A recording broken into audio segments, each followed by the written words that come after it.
Bismillah waa anigoo ah Raxmo Carab Maxamuud waxaan xaggeena igu soo gudbinayaa silsiladii Dacar iyo Dilaalkeed qaybtii afraad waxaana la jawaabayaa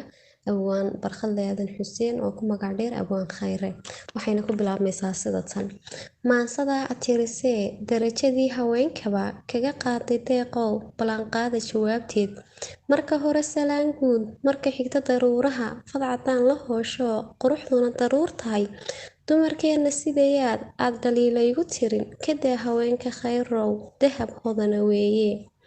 dunidani dhammaanteed dumar baa hogaansho hormarshay naftiinne dacarta aad sheegtiyo dacwadaadu maxay tahay dumarna dhammaantood ma dulmiyaan lamaanaha iska doortay dunidee rag baa taa ka liidoo kala rara laba istoonta hadday duunyo raacaan hadday diida yidhaahdaan dib jirkaa damcaayana hadday dooqa ku tuuraan dembi miyaa sidaasina docda kalena waxay tahay dhaqankeena doorsamay dumarkama dambeeyee dunida macaankii ka tagoo dhammaadee baldeeqow dubi fiirso imisaa da'daa iyo kuwa kaa da'weyniba surwaaladii ka dhacayaan dabadii bannaan tahay imisaa qadaadkiiyo farka saara duugulada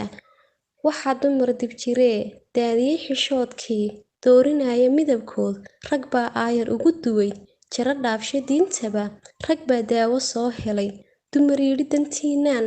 helnay oon dabrimo dhignay diinteennu siday tidhi dulmigu gaf weeyee iga daa walaalow hadalkaagan saranee damiirkayga gubaya sow maaha dulinimo ducaysan hooyadaa iyo degan hodan walaashaa dalmarta kugu dhaxdaa adoo dayraya wanaagood doqon iyo inaad tidhaa gaaladaad u doodaan dembi weey taasina dusha aad ka saartee balse erey dardaaran ah iga qaada khayrow dulmiga aad wadaa haddaan dhoof ka raadsado dhulka hooyo uga dudo dad baa jira aan gamcayne dabuubtaydu waxay tahay doodana aan ku soo xidhay doorkooda adoo ogsoon ha xaqirin abaalkood